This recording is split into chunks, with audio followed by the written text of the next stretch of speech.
The trial begins. The red sun of Vireos rose slowly over the horizon. Shadows stretched across the ancient stone arena, carved deep into the planet's surface thousands of years ago.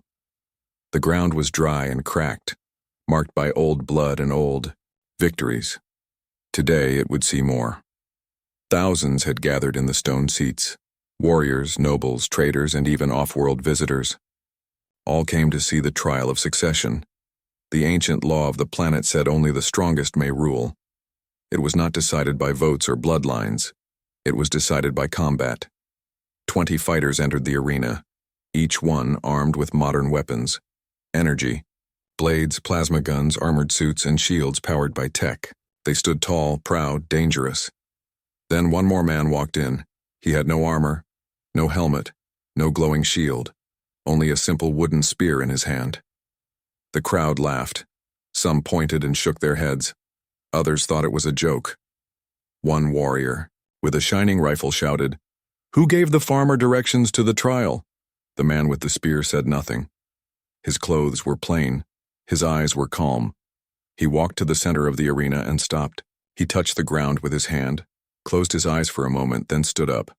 A low horn blew. The announcer's voice echoed across the arena. By the law of the ancients, only the victor may rule. The trial begins now. The fighters spread out. Some looked at each other. Some looked at the man with the spear and laughed again. A tall fighter in red armor stepped forward. He had a shock blade in one hand, glowing bright blue. "I'll finish him quickly," he said, running toward the man. The man with the spear didn't move. The crowd leaned forward. The red-armored fighter raised his blade. Fast, strong, perfect. Aim, but just as he struck, the wooden spear moved one step, one strike. The armored man flew backward and hit the ground. His weapon slid out of his hand. He didn't get up. Silence. A few people stood up from their seats, unsure of what they had just seen. The announcer hesitated, then called out, "Challenger 1, defeated." The crowd gasped. The wooden spear had not broken. It hadn't even bent. The man stood still again as if nothing had happened. The second challenger didn't rush. This time, it was a woman in a silver suit. She had twin energy daggers. She circled him slowly. The man watched her. No smile, no fear. She attacked with fast moves, blades slicing the air. The man blocked, dodged, turned. His spear moved like it was part of him, smooth, natural. He struck once, her foot. She fell. Before she could rise, the spear was at her throat. She raised her hands in defeat. The crowd roared. "Who is he?" someone asked. "How is that possible?" another said. The announcer called, "Challenger 2, defeated." The other fighters started to worry. They looked at the man with new eyes, not as a joke, but as a threat. The man looked around the arena slowly, then turned his head to the sky for a moment. Was he listening to something? Far above, hidden behind a cloud, a small drone floated. Someone was watching. In the shadows under the arena, a tall figure in black armor watched through a screen. He whispered, "He's here." He survived. Back in the arena, the third challenger stepped forward. But this one had a shield drone and a pulse cannon. The fight was louder, faster, more dangerous. The man with the spear was pushed back. Dust rose. Shots fired. For a moment it seemed he might fall, but then the spear glowed. Just for a second. A faint blue light at the tip. The cannon exploded in the fighter's hand. The crowd stood up, shouting, some in fear, some in shock. The man with the spear walked forward and placed the weapon gently on the fighter's chest. The message was clear. Challenger 3, defeated. And still, the man said nothing. Somewhere in the crowd, a child asked, his father, "Is he magic?" The father didn't answer. The announcer's voice came again, this time with wonder. 3 down, 17 remain. The trial continues. But who is this man with the wooden spear? No one had his name. No one knew where he came from, but all eyes were now on him. And deep in the ancient walls of the arena, something old began to awaken, the man without a past. The stars over Virios blinked like silent witnesses. The arena had gone dark. Part of the trial was over, but the real battle was just beginning. The man with the wooden spear stood alone in a quiet chamber beneath the arena. The walls were made of black stone, smooth and cold. He sat cross-legged on the floor, eyes closed. He hadn't spoken a single word since the trial started. His name was not on any record. His DNA didn't match any known family on Virios. And no one remembered him before the age of 15, because before that, he didn't exist. But something had changed that day. The day he woke up, bleeding and alone, on the edge of a dead forest. No memory, no name. Only a strange wooden spear lying next to him, glowing faintly blue. He was taken in by an old woman who lived in the forest. She called him Ash, after the gray marks on his back, marks that looked like ancient symbols. They never faded. Not with water, not with time. She taught him how to fight, how to listen to the earth, how to speak without words. But when he asked about the spear, she always grew silent. "It's not from here," she would whisper, "and neither are you." Ash never fully believed her. Until now. Somewhere above the arena, in a floating command ship hidden behind cloaking fields, 3 figures watched Ash on a large screen. They wore black robes and spoke in a language forgotten by most of the galaxy. "He has survived the first wave," one said. "The spear responded again," said another. "It recognizes the bloodline." "Then it is true," the third whispered. "He is one of them." They all fell silent. Then the screen flickered, showing a symbol etched into the spear's surface, a triangle inside a circle, the mark of the ancients. Back in the underground chamber, Ash opened his eyes. He heard footsteps. A small door opened. A woman in silver armor entered. Not a fighter, but a medic. "You're not wounded," she said, scanning him with a tool. "How are you not wounded?" Ash didn't answer. "Do you even feel pain?" she asked, her voice trembling slightly. Ash finally spoke, his voice low and calm. "Yes, I feel everything." The medic paused. Something about his voice felt wrong, not broken, not empty, just too still. As she turned to leave, she looked at the spear leaning against the wall. "That wood," she said quietly. "It doesn't match any tree on this planet." "It's not wood," Ash replied. She turned back, but he said nothing more. Later that night, Ash sat in his chamber again. The lights flickered. The air grew colder. He heard a voice, but not with his ears, with his mind. "You should not be here." Ash stood quickly, grabbing his spear. The shadows moved. Something stepped out. It was not human. It was tall, thin, skin like metal, and eyes like stars. The being didn't walk. It floated slightly above the ground. Its voice came from everywhere. "You were made to sleep. You were not meant to awaken." Ash pointed his spear at the creature. "What are you?" The being tilted its head. "A memory of your makers, long gone now, but their laws still live." The spear began to glow faintly in Ash's hand. The being stared at it. "That weapon chooses its bearer. It chose you. But do you know why?" Ash didn't move. The being reached out a hand, but the spear pulsed with energy. A wave of light pushed the creature back. The being's face shifted. Was it fear? "You are more than human," it said. "But you are not whole." Then it vanished. No sound. No light. Just gone. Ash stood in silence for a long time. The next day, a new round of the trial began. More challengers. More danger. But something was different now. Not just in Ash, but in the other fighters. They were afraid. Rumors had spread. Stories of the man who defeated plasma weapons with a stick. Whispers of the spear that burned with forgotten light. Some said he was cursed. Others said he was sent by the stars themselves. The fourth challenger came with 2 attack drones and a thermal bomb. He lasted 20 seconds. Ash didn't just win. He didn't even breathe hard. The crowd didn't laugh now. They didn't cheer, either. They watched in silence like they were watching a god, or a weapon. In the royal viewing box, the High General of Viraeos leaned toward the Queen. "If he wins," the general whispered, "do we really give him the crown?" The Queen said nothing. She kept her eyes on the man with the wooden spear.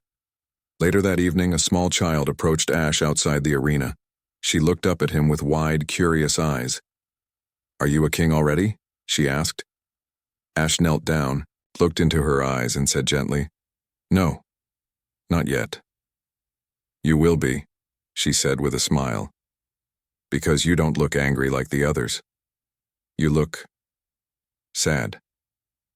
Ash didn't reply. The child pointed at the spear. "Is it magic?" Ash shook his head. "No, it's old, older than magic." She looked confused but nodded anyway. "Good luck, spearman," she said, and ran off. Ash stood slowly, and far behind him, deep underground, beneath the arena's oldest stones, something ancient stirred. A machine. No, not a machine. A vault. And, inside that vault, blue lights turned on for the first time in 10,000 years. A voice echoed in the dark. Bloodline confirmed. The weapon that should not exist. The skies above Viraeos were darker than usual. Clouds had gathered, though no storms were forecast. It was as if the planet itself felt something coming. Something older than wind. Older than fear. Beneath the arena, Ash walked down a long hallway guided by two silent guards. His next trial was hours away, but someone had called for him. Not a fighter. Not a judge. Someone from the Science Council. They led him into a room filled with glowing machines, glass walls, and humming energy fields. In the center stood a woman in a white lab coat. Her hair was short, her face sharp, her eyes heavy with questions. "You're Ash," she said without introduction. He nodded once. "I'm Dr. Silent. Weapon analyst, level 9 clearance. I study what shouldn't exist." She paused.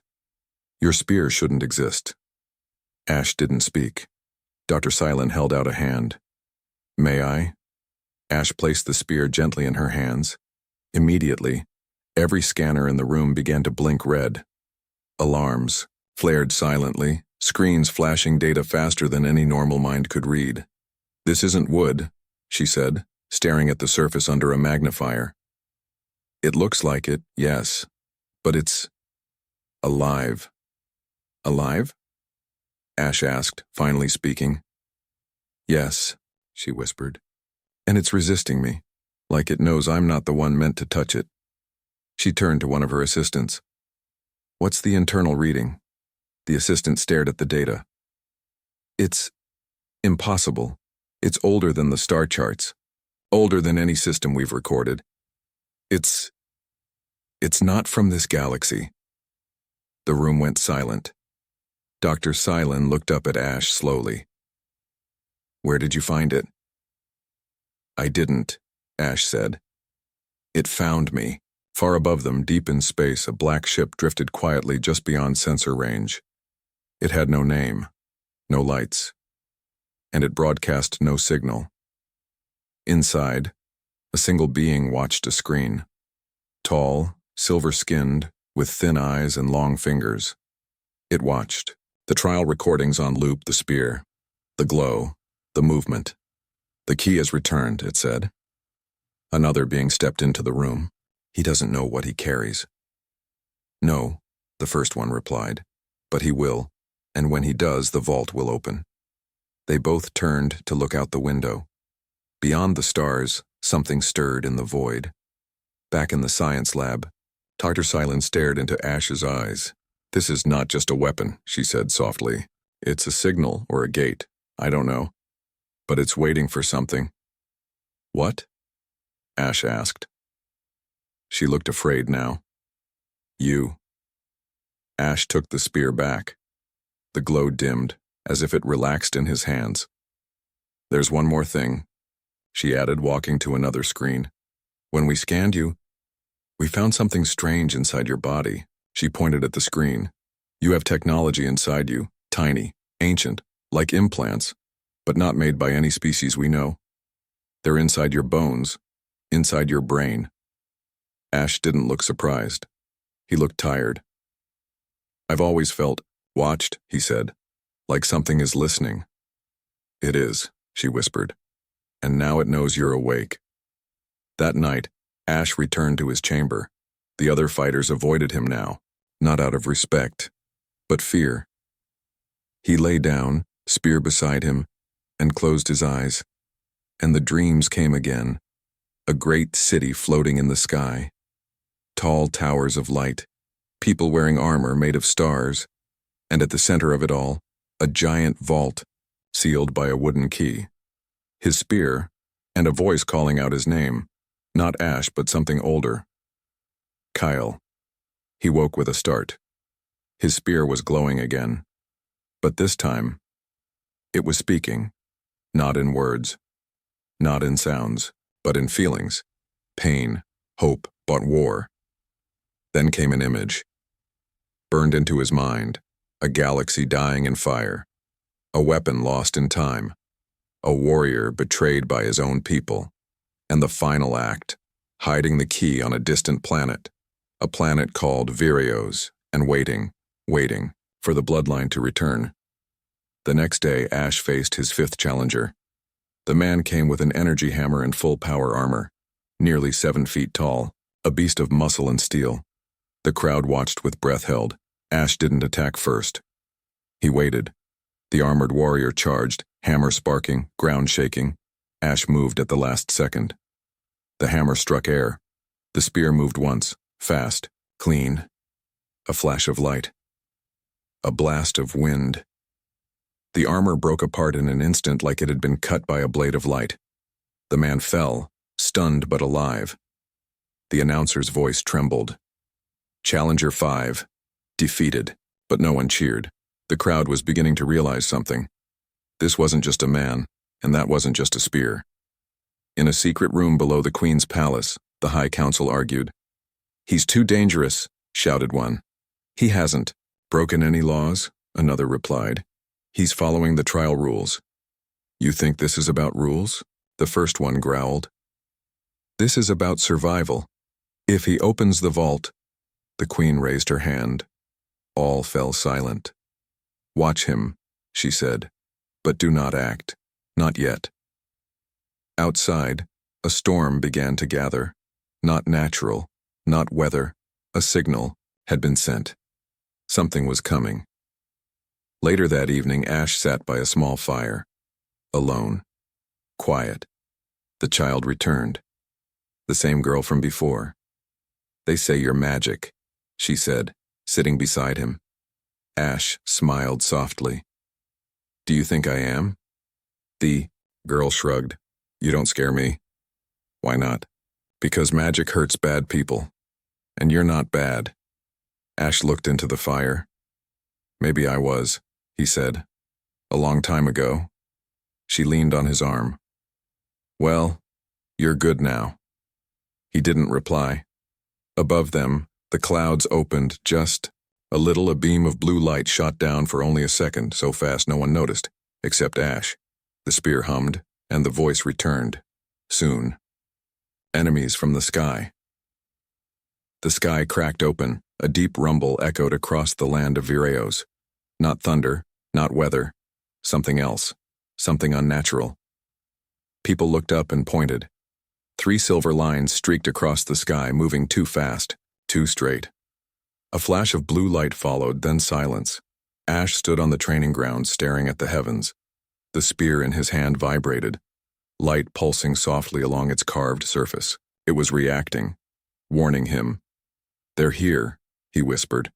The Queen's war room filled with noise. Generals shouted. Advisors rushed in with reports. Communication lines buzzed with confusion. Unidentified ships entering low orbit. No response to hails. Energy signatures unknown. Not from this sector. Deploy the Skyguard. The Queen stood at the window, eyes fixed on the glowing lines above. "This planet has been quiet too long," she said. "Maybe the storm was always coming." In the arena's underground command center, Dr. Silent watched the radar in horror. "They came for the spear," she said aloud. "They found him." Behind her, Someone moved quietly, too quietly. She turned. A man in a judge's robe stood near the door. He shouldn't have been there. "You're not allowed," she began. The man smiled, not a kind smile. "You think the trial was just about choosing a leader?" he asked softly. "What are you talking about?" She stepped back. "We never wanted a ruler," he said. "We wanted bait."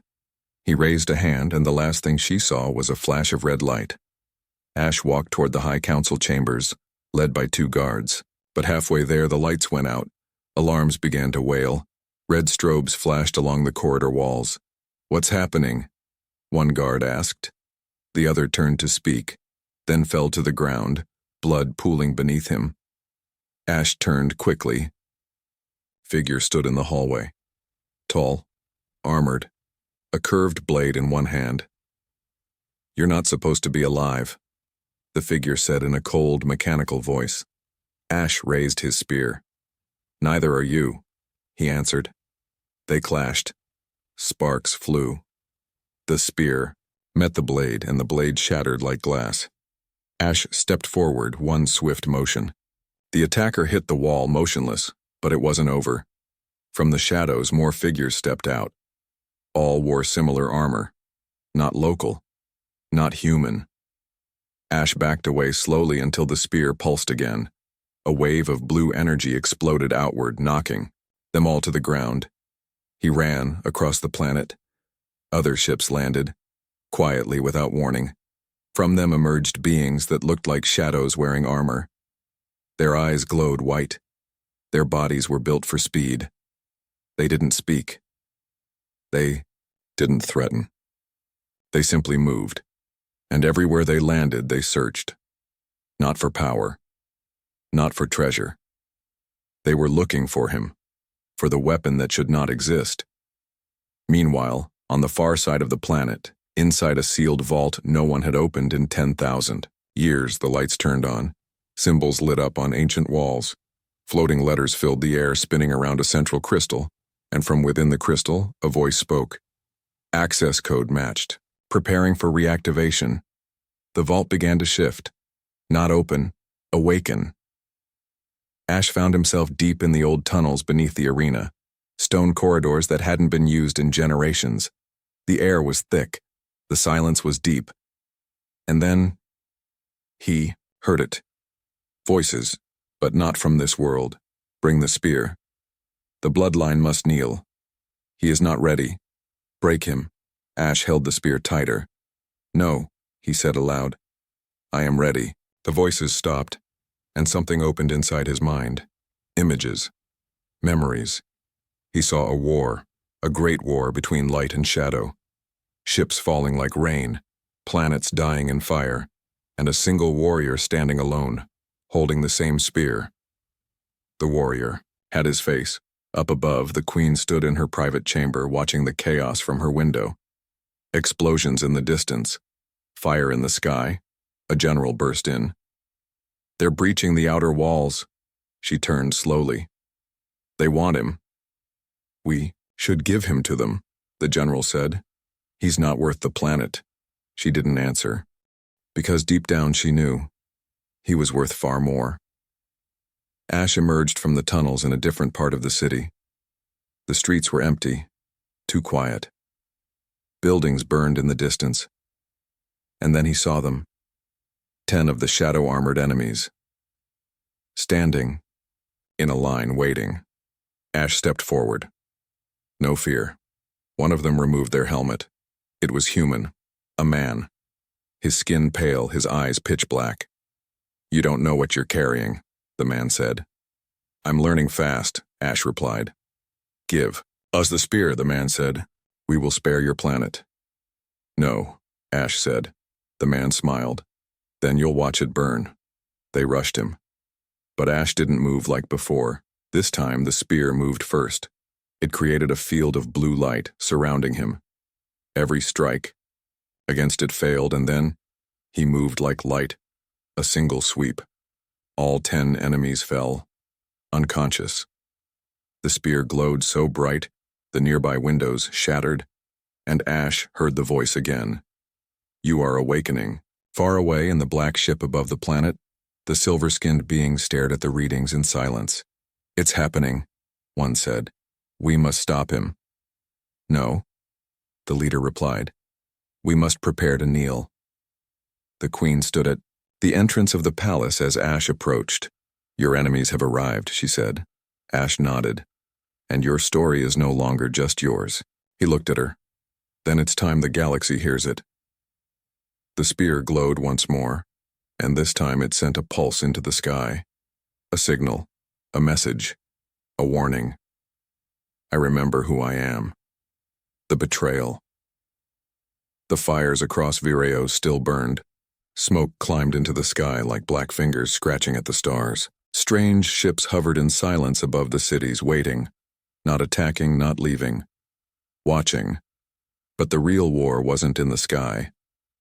It was inside Ash.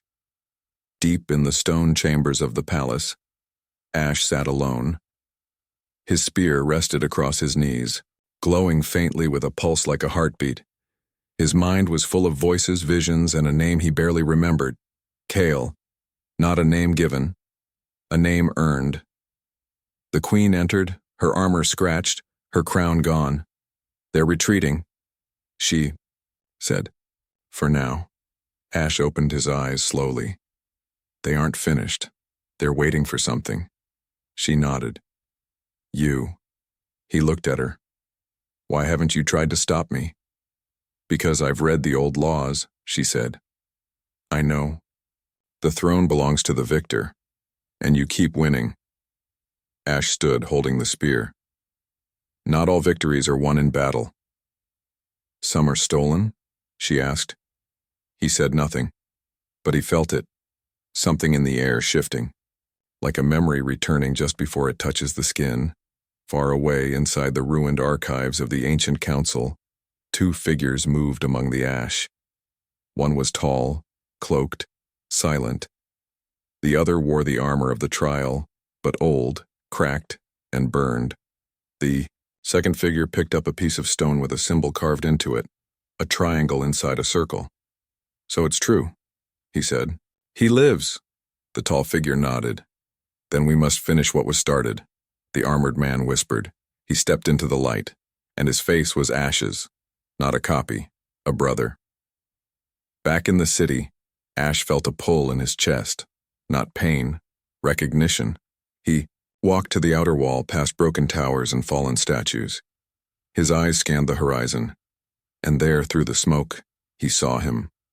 A figure in black and silver armor, walking calmly through the ruins. Ash walked forward without a word. They met in the middle of the battlefield. No soldiers, no audience, just them. You're real, Ash said quietly. The man removed his helmet. Same eyes, same jaw, same mark on the neck. You remember me? The man asked. Ash searched his face. Then the memories hit. A lab. A test. Two children in glass tubes, side by side, a voice saying, only one will survive. You were the other, Ash whispered. I was the first, the man replied. You were the backup. Ash stepped back slightly. They said I failed, the man continued. But they lied. I was stronger, smarter. But you had something I didn't. Ash's grip tightened. The spear. The man nodded. It chose you. It never even looked at me. So you joined them? Ash asked. The ones trying to burn the world? They gave me answers, his brother replied. Not riddles, not visions. I don't dream of old cities. I don't hear voices. I understand. He took a step forward. You were made to open the vault, he said. I was made to keep it closed. Ash remembered the first time he bled, not in a fight, but in a memory. The doctors said pain would teach him limits, but all it did was teach him to endure. Now he knew why. He wasn't just built to win battles, he was built to survive betrayal. You came to kill me, Ash said. His brother nodded. Or convince you to give me the spear. Ash looked at the weapon in his hand. It doesn't belong to me, he said. It belongs to something older, something watching. I know, the brother whispered, and it watches through you. Suddenly, he moved, a flash of red energy, a blade drawn from thin air. Ash blocked the strike. Barely. The battlefield exploded into motion. Two warriors. Same blood, same speed, same training. But only one had the spear. Light clashed with shadow. The ground cracked beneath their feet. Every strike echoed like thunder. The spear moved like it remembered the brother. How he fought, how he thought. But it didn't defend Ash. It tested him. Do you know who you are? The voice echoed inside his skull. Ash screamed, not in pain, but power. The spear lit up brighter than ever, and for a moment time froze. Ash stood alone in a world of still light. The voice returned. He was made to destroy the vault. You were made to unlock it. If you fall, he will take the key. What's inside? Ash asked. The voice answered, truth. And what comes after? Time returned. His brother struck again. But this time, Ash was faster. He dodged, spun, and landed a blow that shattered the enemy's blade. His brother fell to one knee, breathing hard. Ash raised the spear, but he didn't strike. I don't hate you, Ash said. You were lied to. So was I. His brother looked up slowly. Then, why do you win, he asked. Because I chose something they never taught us, Ash replied. What? Mercy. He stepped back. The spear dimmed. His brother dropped his weapon, and for the first time he looked unsure. Far above them, the vault pulsed with light. And then, it opened. Back at the palace, alarms flared again. The queen stood at the tower, watching the mountain in the distance split apart.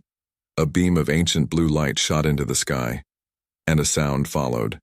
Not noise, not music. A call. Across the galaxy, hidden devices awoke. Ships turned. Systems blinked online. The ancients had been silent for 10,000 years. Now they were listening.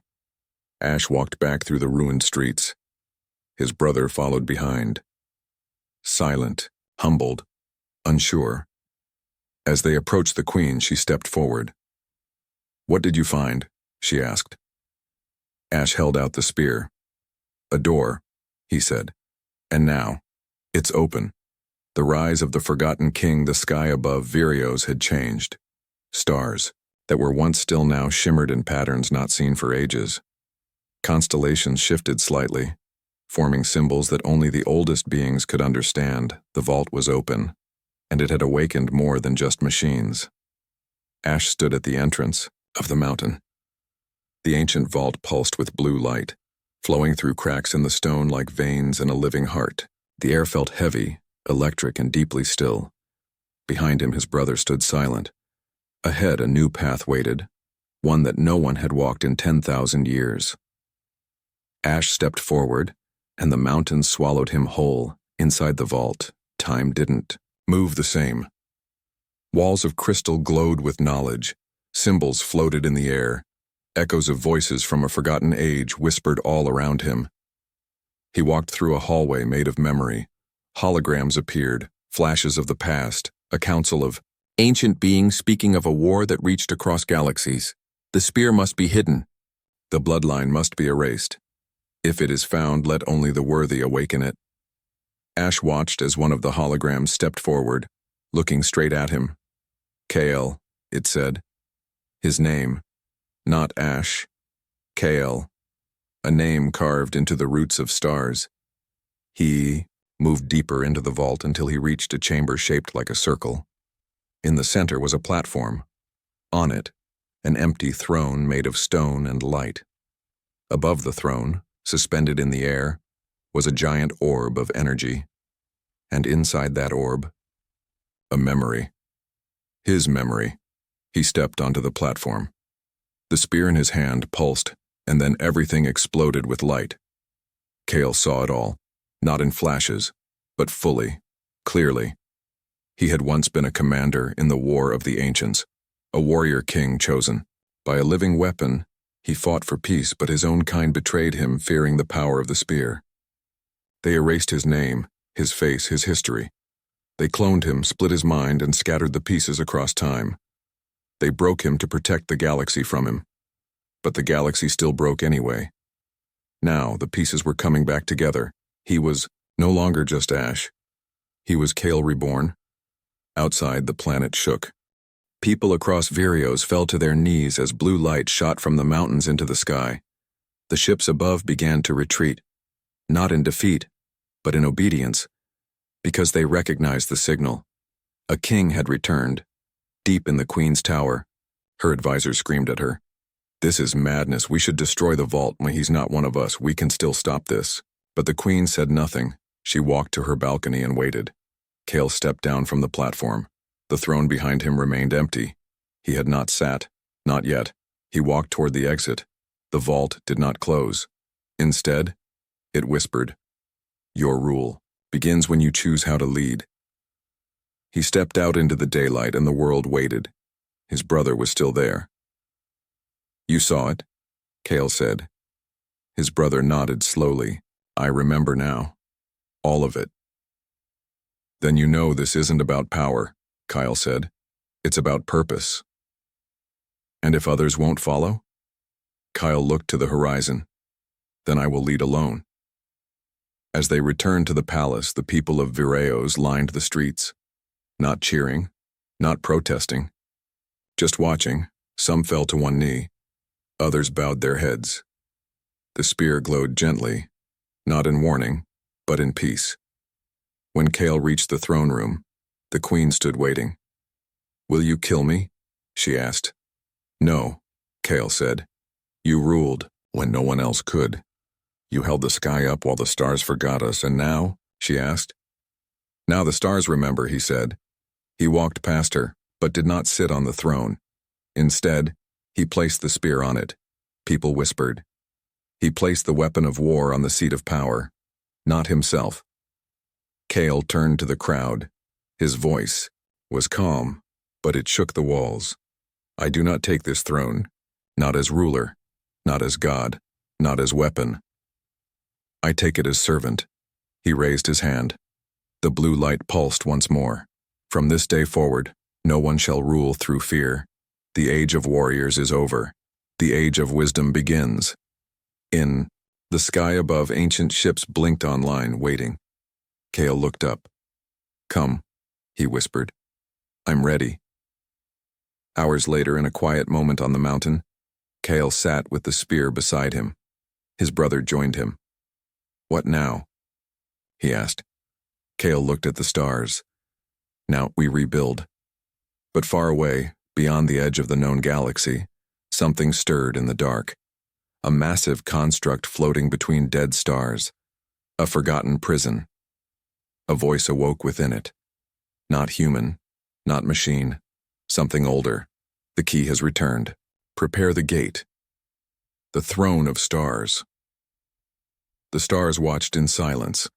From the edge of the known galaxy to the core of forgotten empires, signals pulsed across ancient systems, activating machines, unlocking archives, whispering a name lost. For 10,000 years, Kale.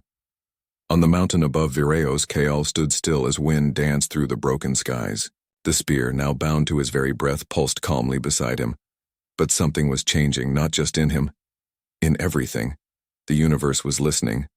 The Queen approached from behind. Her crown was gone, her robe replaced with armor. "They're coming," she said quietly. Kale didn't turn. "How many ships?" "Thousands," she said. "From systems we've only seen in books. They're not here to attack. Not yet. They're waiting to see if the old story is true." Kyle closed his eyes. "They want a king," she nodded. "Or a god. But I'm neither," he said. "Then what are you?" she asked. Kyle looked at the spear, and for the first time, it spoke aloud. Not with words, with light. In the sky, the stars shifted. A new constellation appeared, shaped like the spear itself. Across the galaxy, old races gasped. The symbol was sacred, the sign of the throne of stars, a title given only once in the history of the cosmos, to a ruler who could bind not by war, but by truth. Kale descended the mountain.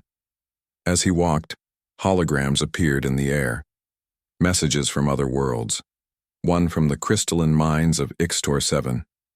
Prove your memory. Tell us how the first empire fell. One from the water cities of Nerelian. Show us your grief, only the broken understand peace. One from the great black sun of Valcor. Face the forgotten, they wait beyond the veil. Kyle said nothing. He simply kept walking, and the road opened for him.